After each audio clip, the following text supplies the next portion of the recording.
야, 이거 거기 얼마고? 헐, 6박짜리 1769.5달러. 그것도 인사이드인데 오션뷰 100달러 차이네. 1899. 발코니 1960원. 스위트 2900. 스위트가 1000달러 차이네. 근데 오션뷰랑 발코니가 100밖에 차이 안 난다. 150달러밖에 차이 안 난다. 165달러. 165. 우린 인사이드야. 그런데 지금 제가 시도하려고 하는 게 이 중국 가면은 기본적으로 비자 받아가야 돼요. 근데 비자 안 받고 내려서 144시간인가 뭐 72시간이 체류 가능하다니까 그렇게 해가지고 비자 없이 크루즈 탑승 그걸 한번 시도해보렵니다.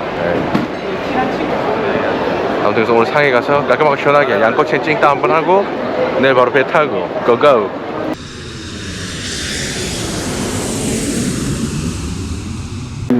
양꼬치에 찡따오.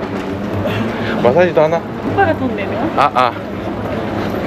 모르겠네. 고민 좀 해보자. 내가 무사히 비자 안 받고 공항을 빠져나갈 수 있을지. 손음지.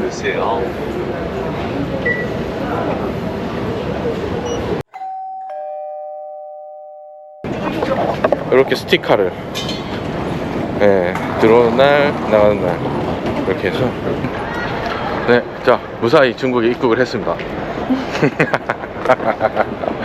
한 10분 정도 걸리고 근데 이게 만약에 사람이 많이 오면 단체 여행 이런 거 같은 경우 시간 좀 많이 걸릴 것 같은데 한 명 하는데 한 10분 걸리니까 30명이면은 뭐요?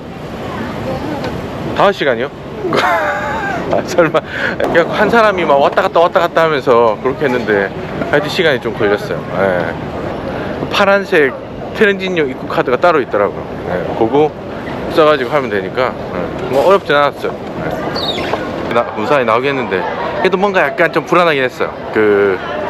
원래는 이게 트랜짓 비자라는 게 제3국에서 중국을 찍고 또 다른 제3국으로 가야 되는데 이 크루즈 같은 경우는 중국에서 출발해서 다시 크루즈로 돌아오니까 근데 이게 엄밀하게 따지면 일본이랑을 갔다가 중국으로 와서 다시 한국으로 가는 거라 이게 제3국에서 들어와서 제3국으로 가는 게 맞기 때문에 법적으로 문제가 없지 않을까 해서 시도를 했고 무사하게 통과했습니다.